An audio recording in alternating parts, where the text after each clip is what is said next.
The station hung in space like a small metal moon.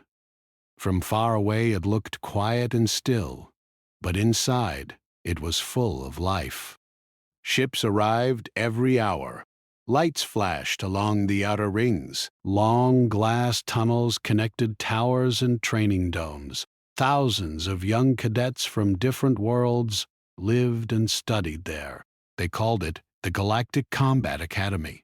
It was the place where future guards, soldiers, and peacekeepers were trained. On this day, the largest lecture hall was full. Rows and rows of seats curved around a wide stage. Creatures of many shapes sat together. Some were tall, with thin arms like wires. Some were short and round with thick shells. Some had smooth blue skin. Others had fur or scales. Soft lights glowed above them, changing color for each species so their eyes would not hurt. Voices filled the air like the sound of birds. They talked about grades, but most of all, they talked about one thing: the human. At the back row, near the wall, a girl sat alone. She wore the same gray academy uniform as everyone else. Simple boots, plain jacket, no medals, no special marks. Her name was Mira. She did not look special.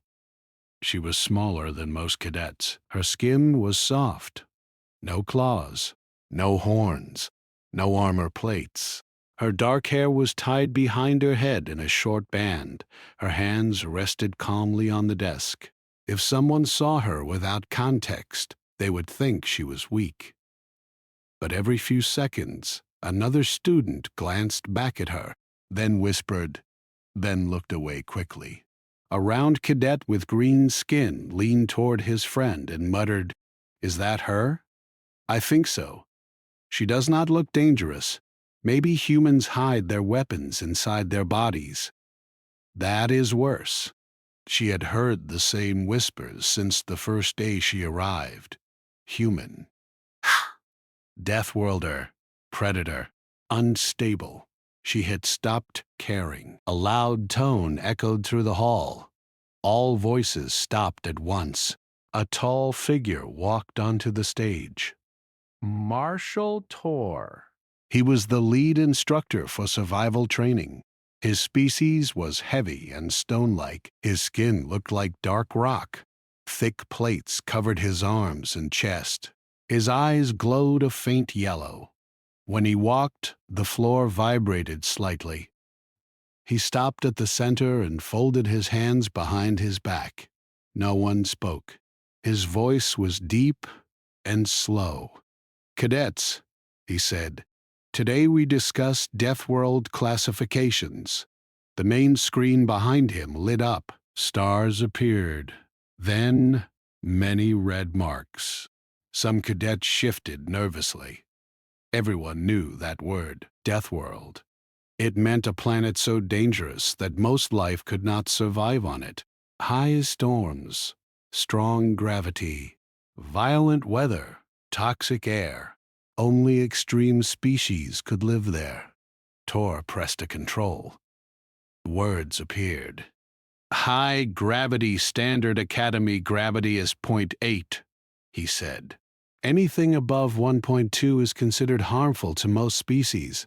Muscles fail. Bones crack. Hearts collapse." Numbers flashed beside it. Then another line. Unstable climate. Sudden storms. Temperature swings. Floods. Fires. These kill developing civilizations. Next line.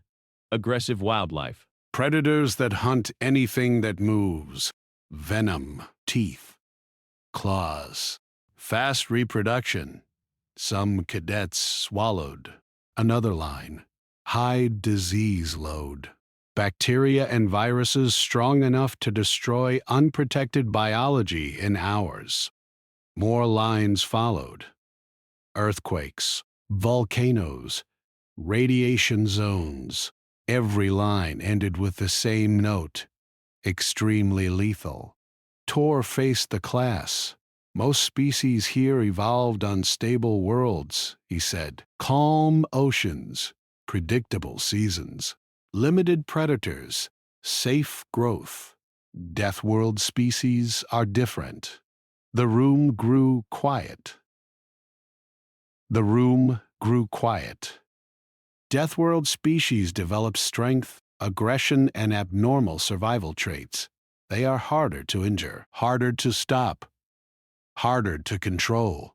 Mira kept her eyes on the screen. She had seen these charts before. Earth always came next. Tor pressed another control. A blue sphere appeared. White clouds. Green land. One simple word below it. Earth. The hall went silent. Some cadets slowly turned their heads. Others leaned away from the back row without even thinking. Tor continued. Earth matches every single Deathworld trait. Red marks filled the screen beside each category. Gravity 1.0, above galactic average. Extreme weather systems, planet-wide storms, billions of animal predators, constant disease pressure, geological instability. Statistical survival chance for most Academy species on Earth without protection is under 3 minutes. Soft gasps spread. 3 minutes. A thin cadet near the front whispered, "That is not a world. That is a trap." Correct.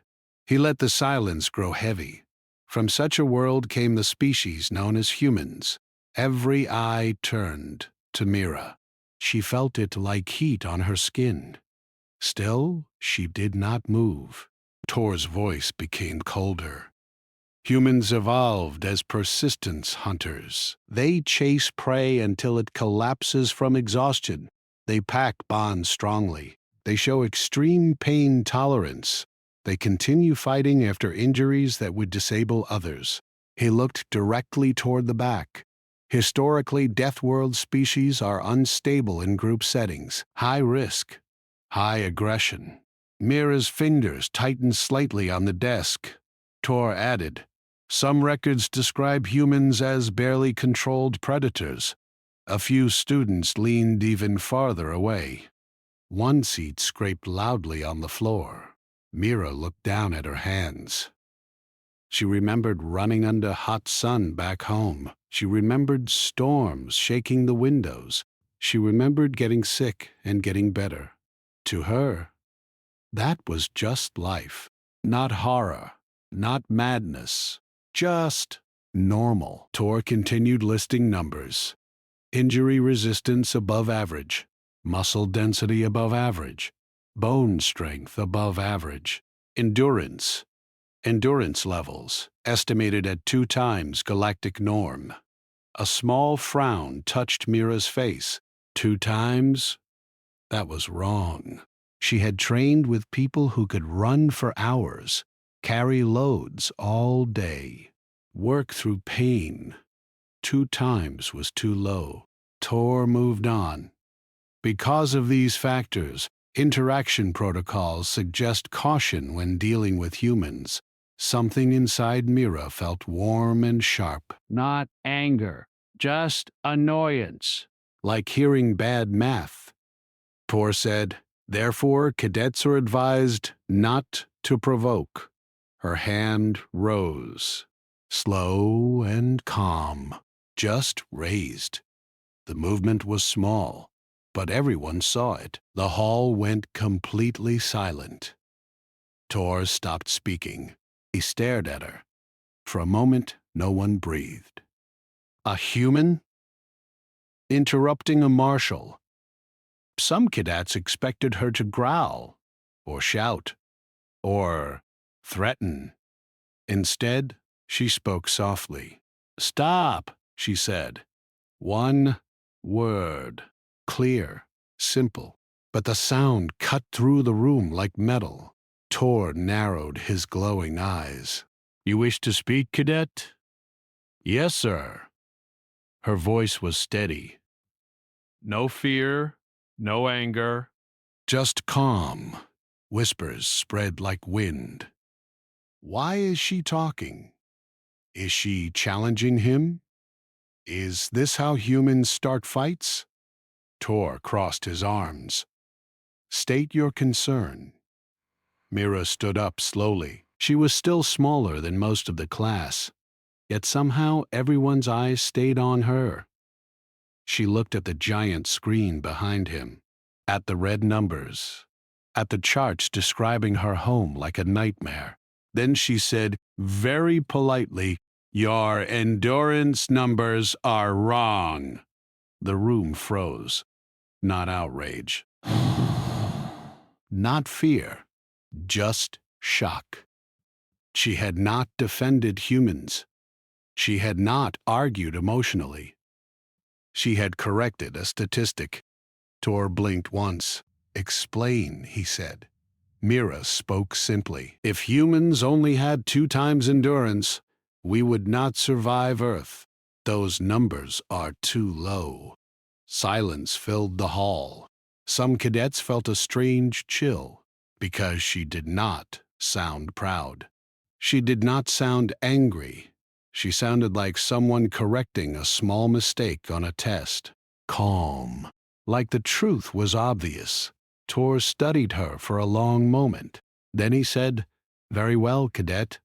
After lecture, we will verify your claim."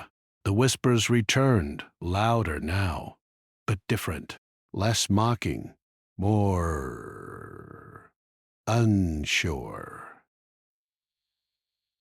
Because if the official numbers were too low, then how strong were humans really? And why did the girl in the back look so relaxed while everyone else felt afraid? Outside the giant windows, the stars slowly drifted past the academy. Inside the hall, the lesson continued. But no one listened anymore. Every mind was on the same thought.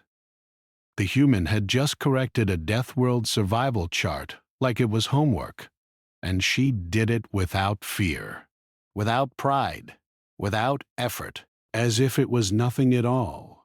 And somehow, that was more frightening than anything the instructor had said. The next morning, the lecture hall was quieter than usual. The cadets moved slowly, still thinking about what had happened the day before. The human Mira had spoken, corrected the marshal, and everyone had seen it.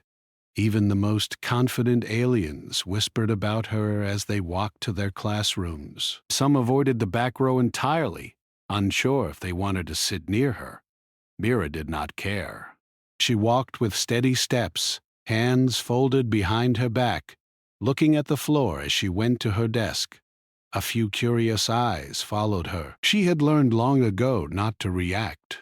Humans learn patience early. It was useful when storms or predators came. Humans did not panic. They observed, waited, and acted at the right moment. Marshal Tor entered the room. His heavy stone-like boots echoed across the floor. The cadets froze. Some adjusted their seats nervously, while others stared at Mira, waiting to see if she would make another move. Tor's eyes swept the hall and landed on her. "Today," he said in a low voice, "we will test your physical abilities. We will see if your claims are true." His gaze lingered on Mira. "Cadet, stand. You will demonstrate endurance and strength." Mira rose slowly. She did not look afraid. The other cadets' whispers grew louder. Many had never seen a human in action. Some thought humans were fragile. Others had heard the legends. Now they would see for themselves. Tor pressed a control on the console. A strength machine appeared in the middle of the room, a long bar connected to weights. Lights on the sides indicated difficulty. The instructor spoke, "All species will attempt the first level. Those who fail will rest." They struggled, their bones bent, muscles shaking. A round, heavy cadet grunted and dropped the bar. A few more tried and failed. Red lights flashed beside the machine. Mira stepped forward. She touched the bar lightly. Her fingers were small, soft, unarmed. But when she lifted, her hands did not tremble. The bar bent slightly in her grip, then returned. She added more weight. The machine beeped in protest. The next level lit up. The cadets gasped. This weight was supposed to challenge even the strongest species. Mira lifted it easily. She moved slowly, steadily, without strain, her muscles flexed with precision, her back straight. She raised the bar higher than most cadets could manage, then lowered it carefully. A long-necked species muttered, "Impossible. She should not be able to lift that." Another cadet shook his head. "I thought humans were weak." Tor's yellow eyes narrowed. "Increase weight." She added more and more. The machine's lights flashed red, warning of overload. Mira smiled faintly and lifted again. A small snap echoed. One of the handles broke. The cadets froze. Even Tor's jaw tightened. Mira did not flinch. She set the weights down calmly. "That is enough," Tor said finally. "Endurance tests next." Simulated environments.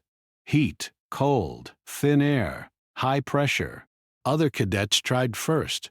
Many vomited, froze, or collapsed. Some panicked and needed help to leave. They had never trained in real danger. Even the most confident species struggled. Mira walked in last. The room was set to extreme heat. Steam hissed from vents. The temperature was almost unbearable. Most cadets would not last 5 minutes. Mira smiled faintly. She had run under hotter sun. She had carried heavier loads. She knew her limits. Minutes passed. Sweat covered her face. Her hair stuck to her neck, but she kept moving. She walked steadily. She lifted objects. She carried simulated supplies. She navigated obstacles that made others fall. When others had collapsed, Mira kept going. Her breathing was steady. Her movements were controlled. She endured, without complaint. Simple, human. A few cadets watched, feeling something they did not understand. Fear? Awe? They had underestimated humans. They had expected weakness. Instead, they saw strength. Not brute force, not aggression. Endurance, adaptability, calm under pressure. After hours of testing, the cadets gathered again. Mira was tired. Sweat ran down her face. Her clothes clung to her, but she was still standing. Others sat, panting or trembling. Some were carried by instructors. Some hid in corners.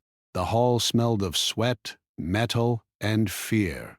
Mira looked calm, almost untouched. A young cadet, an amphibian species with wet green skin named Pell, approached her carefully. His eyes were round, soft, full of curiosity. He had watched her all day. He had expected humans to panic, to shout, to cry. She had done none of these. Instead, she had adapted, solved problems, survived. "You are different," Pell said quietly. "I thought humans were weak. I was wrong." Mira smiled faintly. "Survival is simple," she said. You train, adapt, don't panic, and keep moving. Everything else is noise. Pell nodded slowly, still looking at her with awe. He had not met a human before. Now he knew why the galaxy feared them. Not because humans were violent, because humans survived, even when everything else failed. Later in the corridors, a group of cadets tried to intimidate her. They were large, strong, and arrogant. One stepped forward and pushed her shoulder lightly. "You are small. You will break," he sneered. Mira looked at him. Her hand moved to the metal frame of a locker nearby. She applied light pressure. The metal bent slightly. Her eyes met his. Calm. Steady. "I think you are wrong," she said. The cadet stumbled back. His friends muttered and stepped away. No one dared push her again. Not because they were polite, because instinct told them she was dangerous. Not violent, dangerous. Pell watched quietly from the side, noticing how humans treated threats. They did not panic. They calculated. They used the world around them. They solved problems. It was instinctive. By evening, the academy seemed quieter. Rumors ran through the halls. Humans were different. Not monsters, not weak, not fragile, but something the galaxy had never really faced. Something adaptable, relentless, patient, strong. Mira sat alone in her room. She cleaned her uniform. She did not celebrate. She did not think about pride. She thought about the next day, the next test, the next challenge. That was all. Humans focused on what came next. They did not dwell on fear. Fear was just another obstacle. Outside the academy, the stars shone cold and distant. Ships moved silently past, carrying cadets and instructors to worlds unknown. Mira looked out at them. Somewhere, beyond the station, danger waited. Always danger. Humans were born for it. Then a loud alarm blared through the corridors. Red lights flashed. Emergency sirens. Ha! Doors sealed. The academy's quiet order shattered. Pell ran to her side. "What? What is happening?" he shouted. Mira stood, calm. Her eyes scanned the room. Doors clicked and sealed. Airlocks activated. The sound of something moving fast echoed from the hallways. "Something has escaped," she said, her voice quiet, firm. "We need to move. Stay calm. Follow me." Other cadets froze. They had never faced real danger. Training simulations were one thing. Real predators in the corridors were another. Panic began to rise, but Mira did not falter. She moved like she had been preparing for this her whole life. The air seemed to thicken with tension. Red lights reflected off metal walls. Shadows danced across the floor. Something large and fast moved in the vents. Something deadly. Cadets backed away instinctively. But Mira kept stepping forward, calm, sure, every movement purposeful. Pell followed. He had never seen a human so collected under real threat. He realized that humans did not just survive. They thrived in chaos. They adapted instantly. Fear did not stop them. It focused them. The predator attacked first near the biology labs. A large creature with armored skin, fast legs, sharp teeth. Security teams were too far to arrive. Cadets screamed and scattered. Some fell. Some tried to hide. Most froze, unsure what to do. Mira assessed quickly. She saw weak points, escape routes, and potential traps. She instructed Pell and two others to block doors. Stack furniture. Stay quiet. The predator moved closer. Its claws scraped the walls. Its eyes glowed with hunger. One cadet ran. The predator lunged. Mira did not move toward it. She did not panic. Instead, she threw a small metal crate. It hit the wall and made a loud clang. The predator turned, following the sound. She led it into a storage room. Simple tools, ropes, and gravity worked as traps. She did not need advanced tech. She needed thinking, patience, timing. Humans were trained from birth to solve problems in dangerous environments. Storms, animals, sickness, all practice, all lessons. The predator was trapped. It roared, tried to escape, but Mira had already calculated every movement. She looked back at the cadets. Their eyes were wide, fear mixed with astonishment. "You can breathe now," she said simply. "But stay alert. There are more." Outside, the academy remained on high alert. Security teams reported missing creatures. Some cadets were injured. Panic began to spread through the station. The small human girl had handled the first threat better than trained security. That fact alone sent whispers racing through every hall. Pell followed her silently. "Why? How can you do this?" he asked in a low voice. Mira shook her head. "It is simple. Danger is normal. You survive by keeping calm, thinking, and acting. Panic kills faster than any predator." The cadets looked at her differently now. They had expected weakness. They had expected fear. What they saw was a calm predator. Not cruel, not violent, just capable. They had learned the first lesson the galaxy often forgot. Humans survived. Humans adapted. Humans endured. And sometimes, humans led. The alarm still echoed. Doors sealed. Red lights blinked. Somewhere in the hallways, creatures moved, testing the defenses. The academy, full of species trained to handle Deathworlds, had discovered a new reality. One human could handle threats better than any of them. One human could survive what others would die trying. And Mira, calm as ever, walked forward into the danger, ready for whatever came next. The academy was in chaos. Red lights flashed across the hallways and sirens screamed loudly. Doors had sealed automatically, locking students in their classrooms and corridors. Somewhere above, loud clanging sounds echoed as heavy shutters dropped.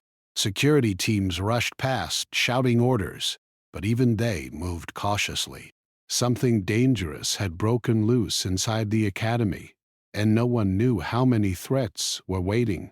Mira moved quickly, her steps calm and precise. She did not run. Running often caused mistakes. Her eyes scanned every hallway, every corner, every shadow. She knew the alarms were not for practice this time. This was real. She had been trained to face danger quietly, to think before reacting, and to stay aware. Humans survived on small decisions in extreme conditions. One wrong choice could mean death. She reached the central corridor and saw two cadets pressed against the walls. They were shivering. One was a thin, purple-skinned species with long fingers that trembled, named Caro. The other was small and round with thick legs, named Lynn. Both stared at Mira with wide eyes as if she were a protector from an ancient story. "Stay behind me," she said calmly.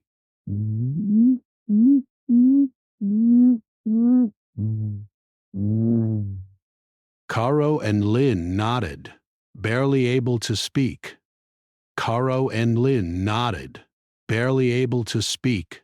They had never seen a predator loose in the academy. Most cadets had learned about survival in simulations, but simulations were safe. These creatures were real. They were fast, armored, and hungry. One swipe of a claw could tear through the walls.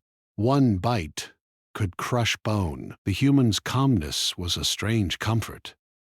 From above, something heavy dropped. The ceiling vent shook. A low growl echoed through the metal hall. Eyes followed the sound as a large creature crawled from the vents. Its skin was dark and armored. Its legs were long and fast. Its tail moved like a whip. The predator's glowing eyes scanned the corridor, searching for prey. Most cadets froze. Some screamed. Karo pressed against the wall, shaking.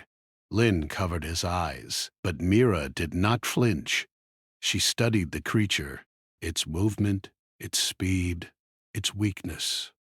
Humans learned observation early. It was as important as strength. It could save life. She signaled for Pell, the green-skinned amphibian cadet who had begun to trust her yesterday. Pell crept forward silently. "What do we do?" he whispered. "Block the doors," Mira said. "Use furniture. Stay low. Don't make sudden moves." The small group moved carefully. Chairs and tables became barricades. Lin stacked heavy crates. Karo used ropes to tie the doors. The predator circled, sniffing, growling, its claws scraping metal. Every sound echoed in the empty hallways. Each echo sounded louder than the last. Fear was heavy, but Mira's calmness kept them grounded. The predator lunged at the first barrier. Metal crashed, crates fell, the cadets jumped back. Mira did not panic. She had expected this. She moved toward another hallway, guiding the group quietly. "It will follow. Be ready." The creature was fast. It struck again, smashing a door near Karo. Karo cried out. Mira grabbed his arm and pulled him back.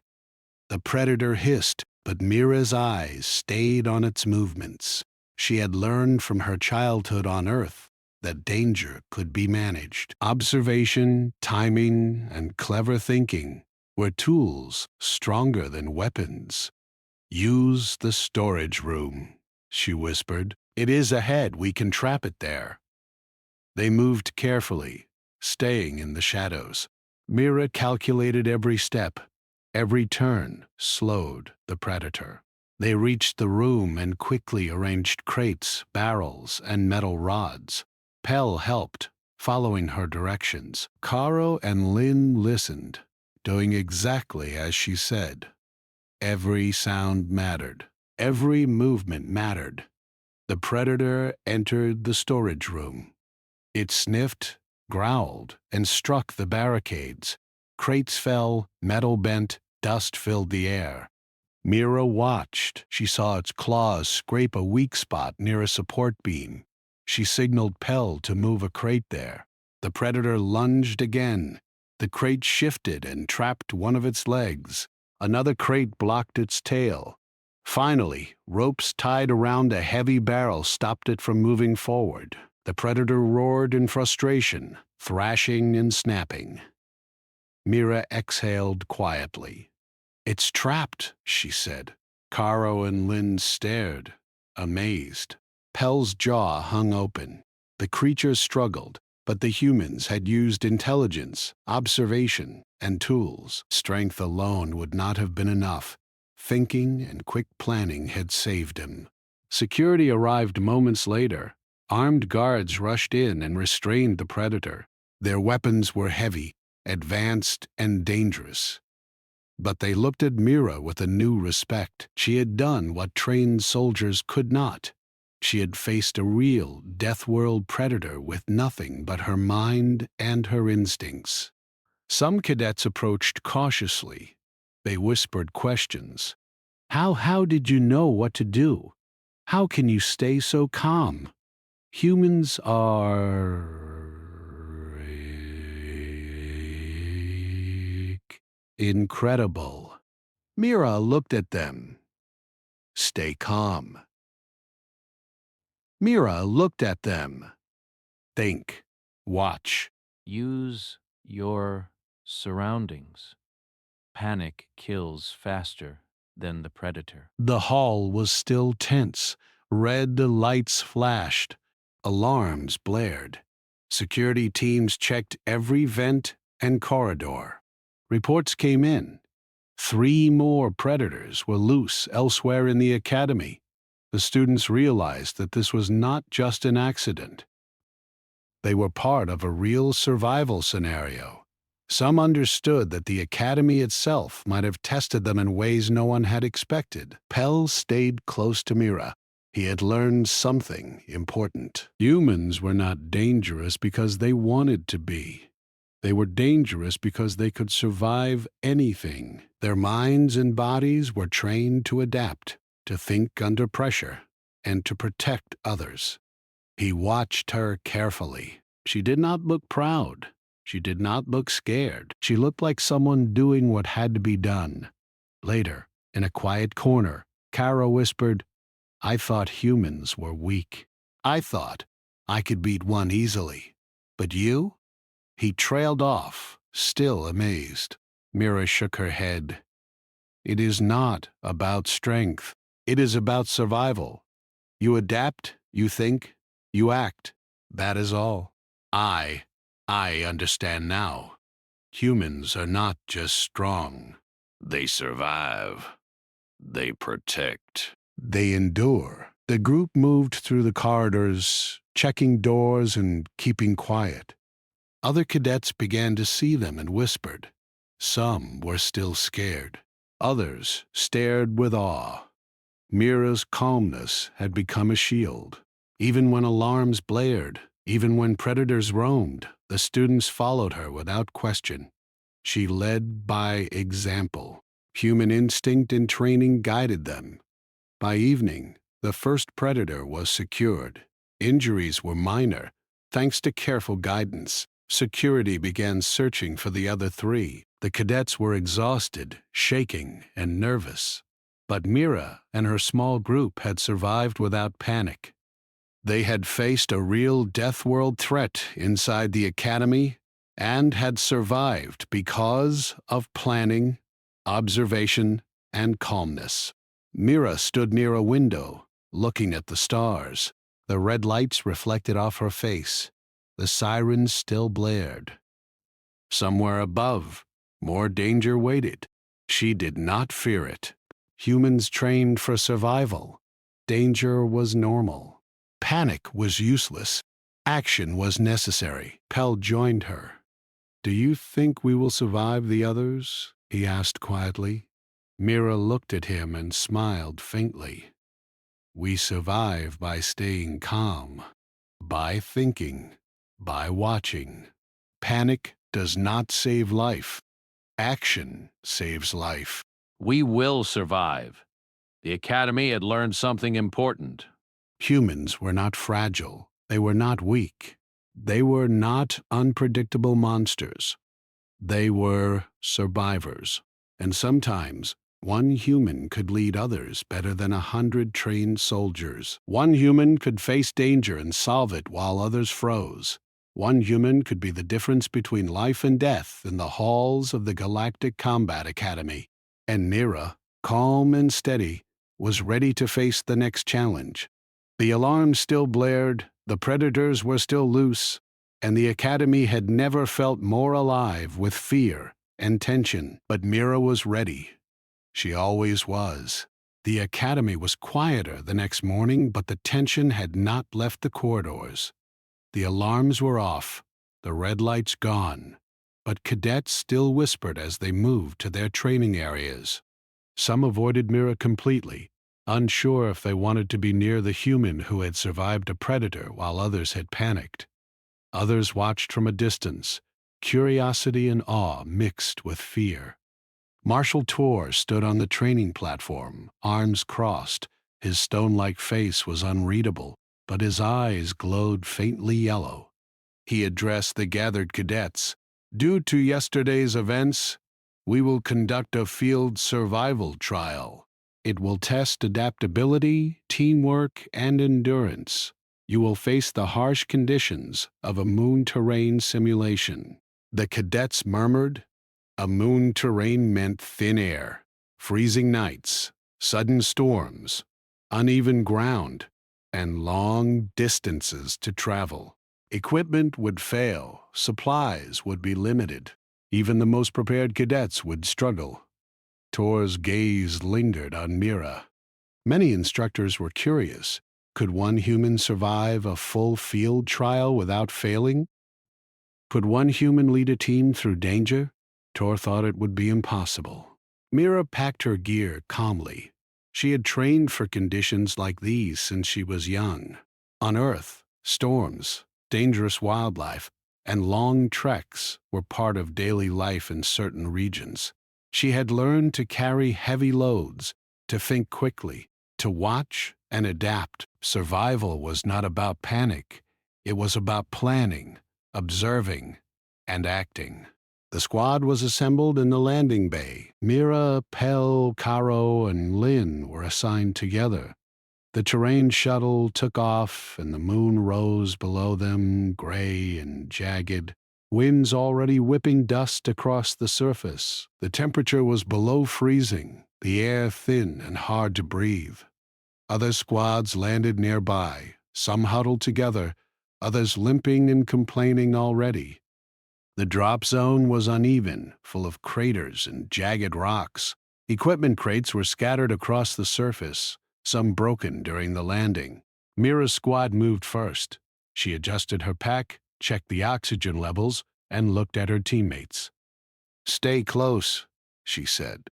"Watch the terrain. Watch each other. Move carefully." The others nodded. Caro's purple fingers trembled. Lynn shivered under the cold, and Pell's green skin glistened with frost. But Mira moved steadily, her feet sure even on loose gravel and ice. Every step calculated, every movement purposeful. Soon, the first storm arrived. Winds howled across the craters, carrying dust and ice. Most cadets panicked, stumbling, slipping, shouting. Others dropped equipment. Some tried to retreat to the shuttle, but Mira led her squad calmly. She found shelter behind a rock formation. She instructed Caro to check the supplies, Lynn to monitor the oxygen levels, Pell to keep watch for sudden dangers. Hours passed. Equipment broke. Oxygen levels dropped. Supplies were limited. The moon's terrain challenged every cadet. Some squads gave up. Some were injured and needed rescue. Mira's squad moved with careful precision. Every mistake was avoided. Every decision considered. Humans had been trained for danger. She used the terrain, the rocks, the wind, and the gravity to her advantage. When a landslide occurred, rocks sliding down from the cliffs, Mira acted immediately. She grabbed Caro and pulled him back. She blocked Lynn with her body from falling debris.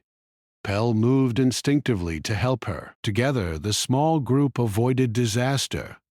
Others nearby were injured because they panicked. Mira's calmness and quick thinking had kept them safe. As night fell, temperatures dropped even further.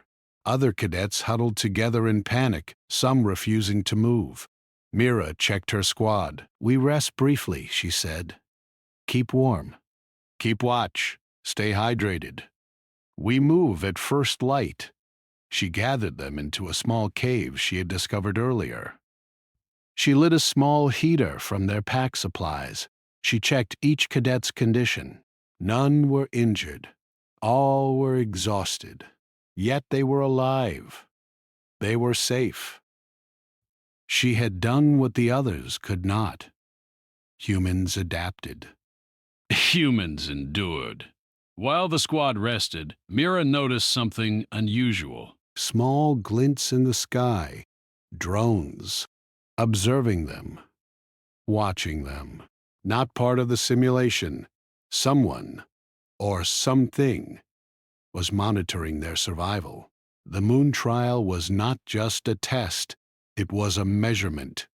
A calculation of their abilities under extreme conditions. The next day, the storm worsened.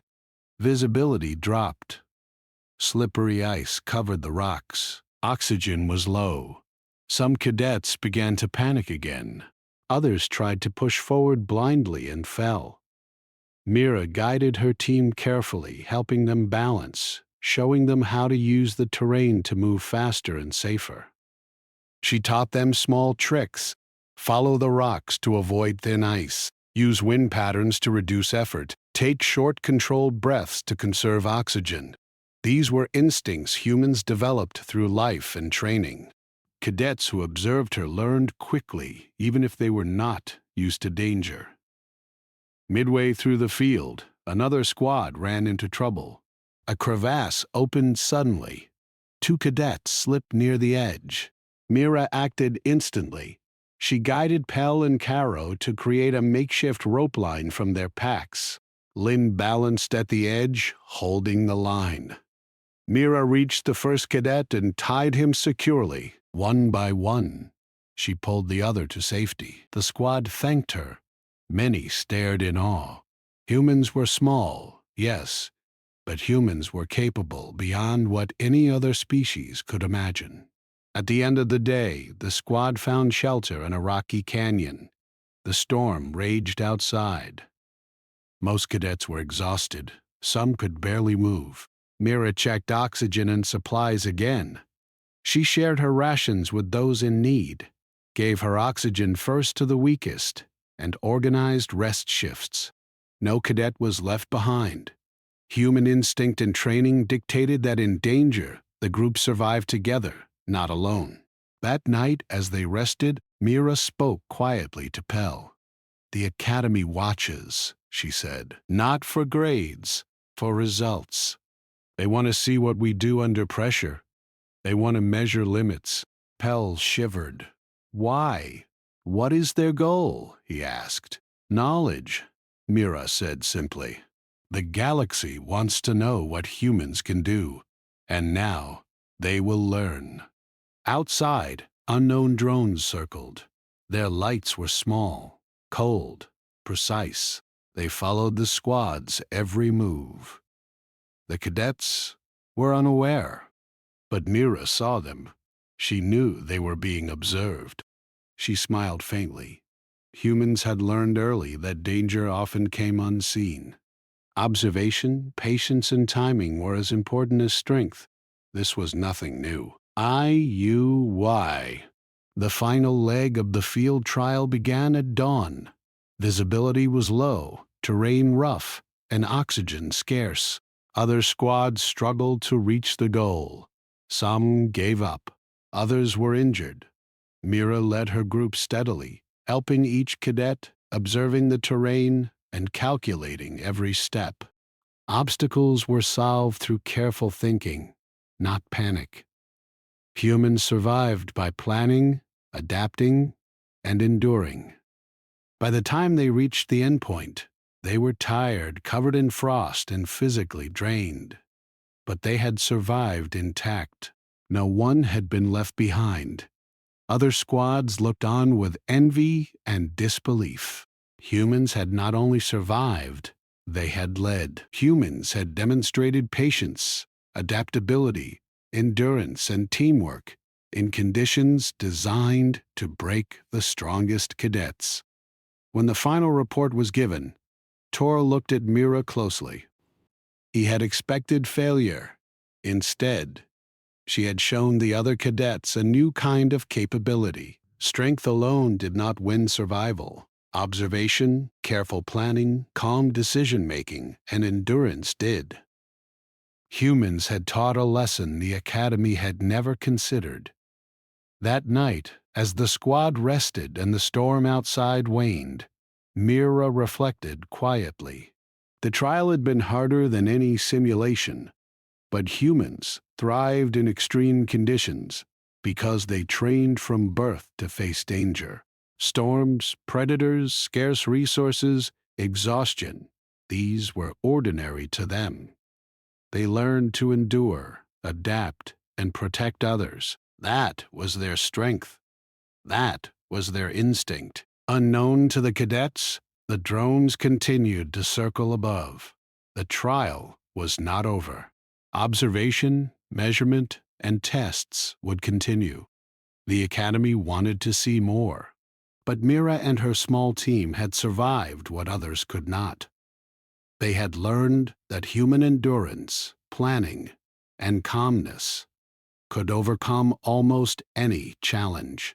And as the stars rose over the jagged moon terrain, Mira looked at her squad and whispered, "Rest now. The next challenge is coming. We will survive it together."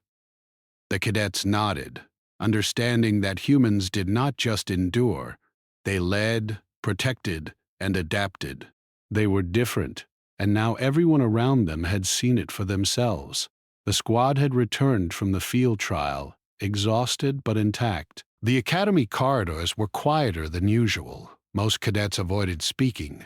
Some still whispered about Mira and the way her squad had survived the moon terrain.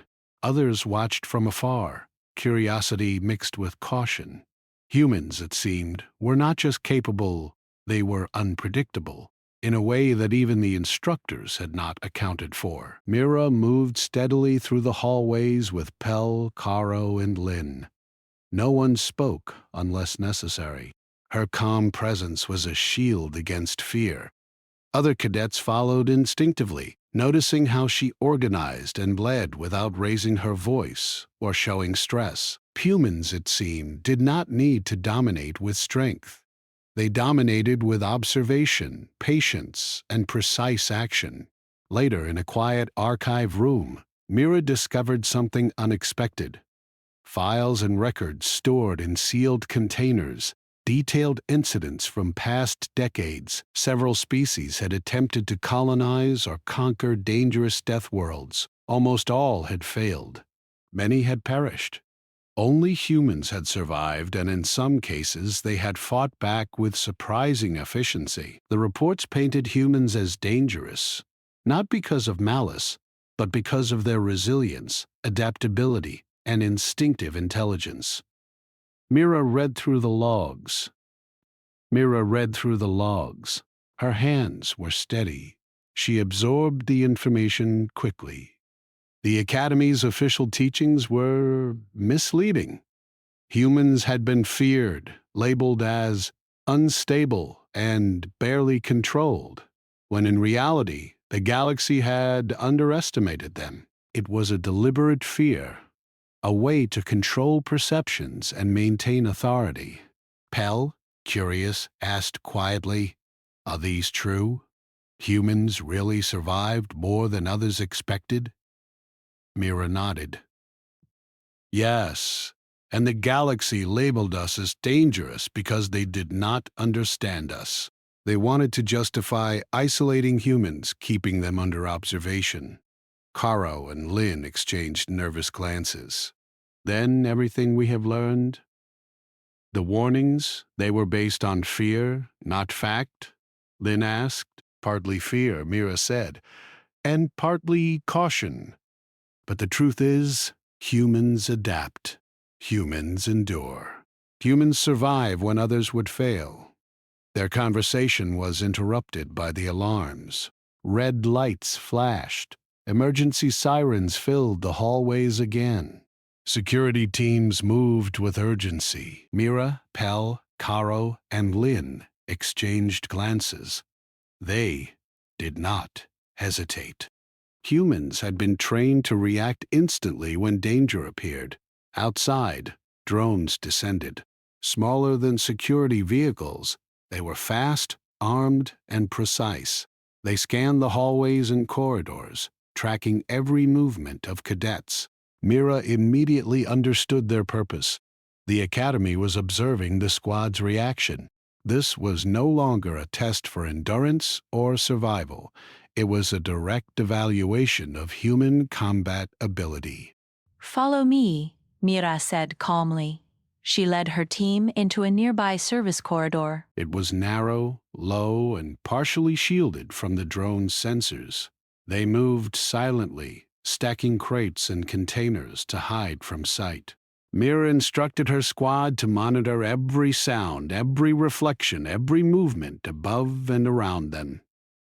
The first drone entered the corridor. Its sensors glowed red. A low hum filled the air as its movement motors adjusted to the confined space. Most cadets would have panicked, raising weapons, shouting, or moving recklessly. Mira stayed calm. She studied its movement. She observed patterns. The drones were fast, but they could be misled. She instructed Pell to trigger a small debris pile on the floor.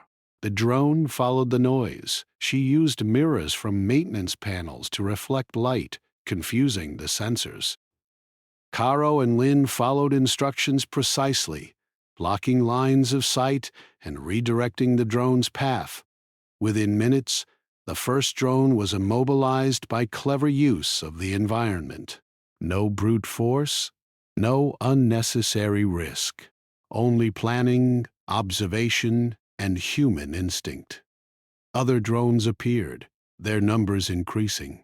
Cadets nearby shouted and panicked. Security teams were too slow to respond. Mira led her squad through the corridors, moving them carefully from cover to cover, using narrow spaces, obstacles, and shadows. The drones followed, probing, hunting, scanning, but Mira anticipated their actions. She guided her squad to block paths, create distractions, and mislead their sensors.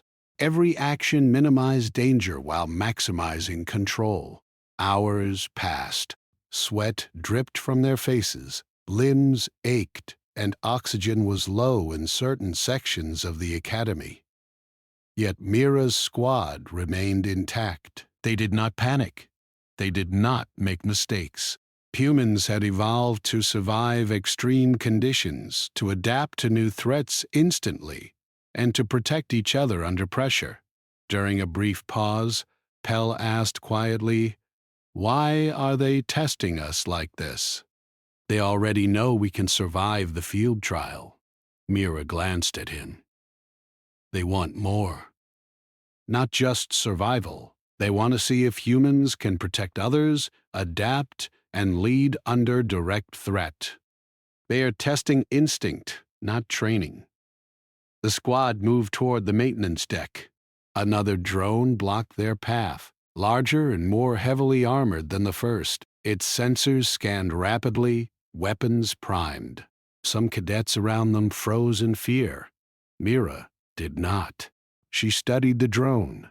She saw a weakness in its sensor array and mobility. A simple lever, a slight imbalance in its motion, and it could be trapped. Pell and Caro placed crates strategically. Lynn adjusted cables and maintenance beams to create a controlled obstacle. Mira herself lured the drone into position using a timed distraction. With a final nudge, the drone tripped over the barrier, stuck fast, its motors straining. They had survived again, not with strength, but with precise human planning and adaptation. The other cadets stared. Some whispered their amazement. Others looked fearful. Humans were not just survivors. They were thinkers, leaders, and protectors. Their instinctive calm, focus, and intelligence were unmatched in the Academy's history. Marshal Tor observed the events remotely. He had expected failure. Instead, Mira and her squad had not only survived, they had led. They had solved problems no technology or training could have solved alone. Tor's perception of humans began to shift. Perhaps the danger attributed to them was not in aggression, but in capability. Perhaps humans were not threats because they were violent, but because they were unpredictable and adaptive in ways no other species could comprehend. The squad continued moving through the academy, neutralizing the remaining drones one by one. Each obstacle was overcome through careful thought, precise timing, and teamwork. No cadet was injured. No one was left behind. Humans had demonstrated endurance, intelligence, observation, and protective instincts. Other cadets followed, realizing that cooperation with humans could mean survival in situations that would otherwise be fatal. By evening, all drones had been immobilized. The academy was quiet once again, the red lights fading, the sirens ceasing. The cadets who had witnessed the events were shaken. Some were in awe. Others were terrified. Humans were no longer the species to underestimate. They had proven that adaptability, calm, and protective instinct could overcome almost any threat. Mira gathered her squad in a quiet corner. They were tired, their bodies aching, but their spirits were steady. She checked each member carefully. "We survived because we stayed calm, we observed, and we acted together," she said. "Panic kills. Thinking saves lives. That is the human way."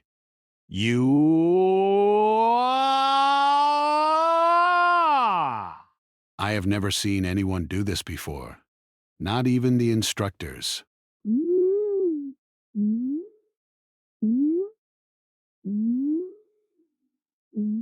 Mira shook her head. "It is not about being incredible. It is about training, instinct, and habit. Humans survive because we prepare for danger. We adapt. We endure. And we protect each other." The other cadets understood. It was a lesson they would not forget. Humans were not just strong or fast. They were survivors, leaders, and protectors. And one human could make a difference that hundreds of trained soldiers could not. That knowledge spread quietly through the academy. Fear of humans began to shift into respect and even admiration. Outside, the stars moved silently across the void. The academy hummed with life, unaware that the galaxy's perception of humans was changing. Unknown observers in hidden stations recorded the events. Data would be analyzed, reports would be filed, conclusions drawn. But one fact was undeniable. Mira and her squad had survived against superior technology and orchestrated danger. Humans were different, exceptional, and unstoppable when their instincts, training, and teamwork were combined. And as the squad rested, Mira quietly prepared herself. More challenges would come. The Academy and the galaxy would continue to test them. But humans had proven one truth: calm, observation, and action could conquer almost any threat. And in the coming trials, that truth would be tested again. The Academy was silent that night. The red lights had faded, the alarms were quiet, and the students were exhausted. Yet the air was heavy with tension. Stories of Mira's actions spread through every hall, whispered from cadet to cadet. Humans, the supposedly fragile species, had survived what no other cadet could endure. They had faced predators, storms, thin air, and drones, and they had led others to safety without panic, without hesitation. Mira moved through the corridors with her squad, Pell, Caro, and Lynn. No one else followed closely, but everyone noticed them. Her calm steps, measured and deliberate, drew attention. Other cadets stayed back, unsure whether to admire, fear, or question her abilities. Mira did not notice. Her mind was already on the next day, on the next challenge. That was how humans thought.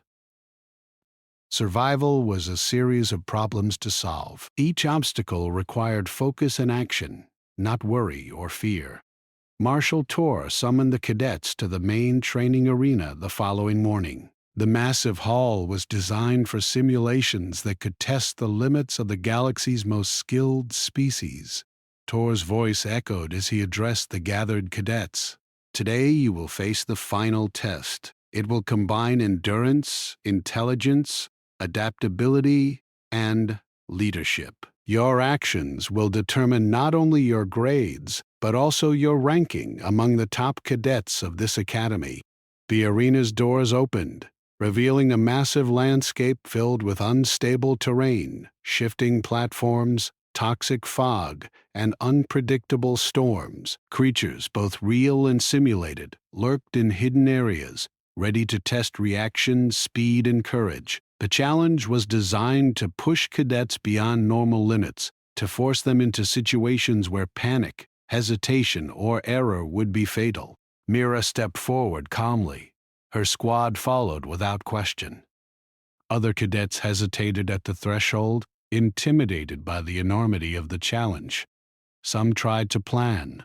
Some tried to argue. Mira did neither. Humans had learned that planning could only go so far.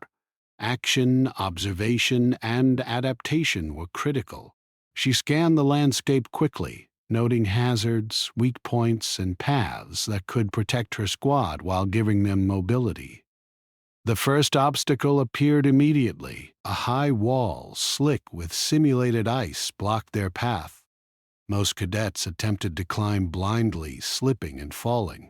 Some panicked, shouting for help. Mira stepped forward, examining the surface carefully. She found a line of rough patches and small protrusions. Using careful timing and precise placement of her hands and feet, she led her squad up safely. No one fell. No one panicked. Humans could calculate movement in real time under extreme stress. Next, a section of unstable platforms hovered above a simulated lava pit. Any misstep would send a cadet plunging into the danger below. Other squads rushed recklessly, crashing into each other or falling off. Mira's squad moved methodically. She observed the platforms, calculated weight distribution, and guided her team step by step. Each member followed instructions carefully. Pell, Caro, and Lynn were tired, but they trusted her instinct. Humans trained for endurance, for calculating danger in real time, for making decisions that saved lives. As they advanced, a sudden toxic fog rolled in. Visibility dropped to near zero. Most cadets froze, panicking and losing their way. Mira signaled for her squad to stay close, to move slowly, and to listen carefully. The fog contained sensors that simulated lethal conditions if cadets made mistakes. Mira led by touch and sound, using her instincts and training. She guided the squad through the fog, avoiding hidden traps and ensuring no one became separated. Other cadets floundered. Humans adapted. Then, creatures emerged from hidden corners of the arena. Some were large, fast, and armored. Others were smaller but cunning, testing the cadets' awareness and reaction. Many screamed and ran. Many were injured. Mira's squad faced the creatures calmly. She observed the attackers' movements, predicted their path, and used obstacles to block or mislead them. Pal and Caro followed her cues, intercepting creatures at critical points. Lynn, guided by her instructions, created barriers and distractions. Each move was precise, each reaction controlled. Humans survived because they thought in chaos, acted with clarity, and protected each other. Hours passed. Exhaustion pressed on every cadet. Hunger, thirst, and fatigue weighed heavily. Most squads collapsed, unable to continue. Mira's squad continued steadily. Her calm, precise leadership kept them moving. Mistakes were minimal. Energy was conserved through efficient action. Humans were built to endure not only physical hardship, but also mental pressure. They did not panic. They did not waste effort. They adapted. They survived. Toward the final section of the arena, a simulated storm arrived. Lightning strikes, sudden wind gusts, and falling debris created a chaotic environment. Other cadets stumbled, shouting, hiding, or freezing. Mira assessed the storm quickly. She found a partially shielded canyon and led her squad inside. She distributed water, checked oxygen levels, and reinforced their shelter with available debris. The squad rested briefly, staying alert for sudden threats. Humans understood that survival often required patience as much as action. Outside the canyon, security monitors observed. Marshal Tor and other instructors took notes silently. They had expected difficulty, perhaps failure. Instead, Mira and her squad moved with precision, intelligence, and calmness. They overcame every obstacle, neutralized every threat, and survived extreme conditions while teaching others how to endure. This was not brute force. This was strategy, observation, and instinct. Humans had proven that survival depended on more than strength. It required mind, patience, and leadership. The final challenge emerged: a massive simulated predator, faster and more intelligent than any previous. It attacked suddenly, forcing cadets to react instantly. Most squads panicked, running in chaos, falling or failing. Mira's squad faced it with calm efficiency. She guided Pell to a high vantage point, Karo to block one path, Lin to distract the predator using small debris. Mira herself engaged strategically, moving to force the creature into a trap they had prepared using the terrain. The predator's attacks failed. Within moments, it was immobilized, trapped, and neutralized. Human instinct and leadership had triumphed over raw power. When the final bell sounded, the arena fell silent. Exhausted cadets watched in awe. Many had witnessed the human squad's performance. Some were fearful, others were inspired. Humans were no longer considered fragile. They had survived and led in conditions specifically designed to break even the strongest species. Their instinctive calm, intelligence, and protective leadership had changed perceptions permanently. Marshal Tor addressed the academy. His voice was calm but carried authority. This final test has proven one truth: humans are not weak. Humans are adaptable, resilient, and capable of leading under extreme conditions. Their instinct, patience, and teamwork make them exceptional. Today, we have learned that survival does not depend solely on strength. It depends on observation, decision-making, and the courage to act when others hesitate. Mira and her squad stood silently, exhausted but composed. They had not sought recognition or praise. They had focused on survival, on protecting each other, and on doing what was necessary. Their calm efficiency had saved themselves and, indirectly, many others. The Academy's understanding of humans had changed irreversibly.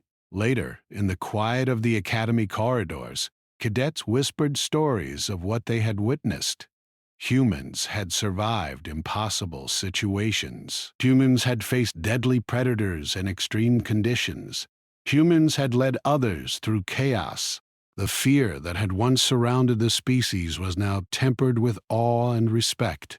They were dangerous, but not because of aggression, because they could endure, adapt, and lead. Mira walked alone for a moment, staring out through the observation windows at the stars. The galaxy was vast, full of unknown dangers.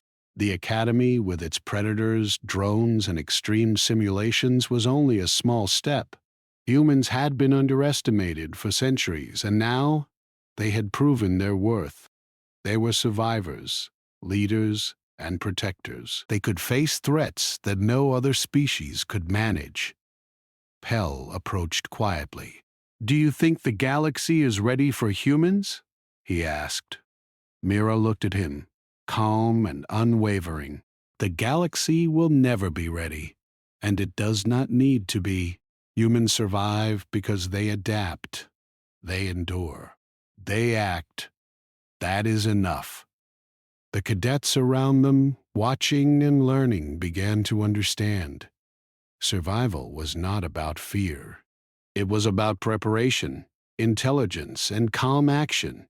Humans had shown the galaxy what it truly meant to be a Deathworld species raised for resilience. One human, calm and precise, had changed the perception of an entire academy. One human had shown what could be achieved when instinct, training, and courage were combined. The academy had been tested, cadets had been challenged, and observers had learned a vital lesson: never underestimate a human. They survived what others could not, protected those around them, and adapted to every challenge with patience and clarity. In a galaxy full of danger, humans were a force that could not be ignored. And Mira, standing quietly ready for whatever came next, knew this truth well. Humans did not just survive, they endured, they adapted, and they led. The galaxy would have to recognize it eventually,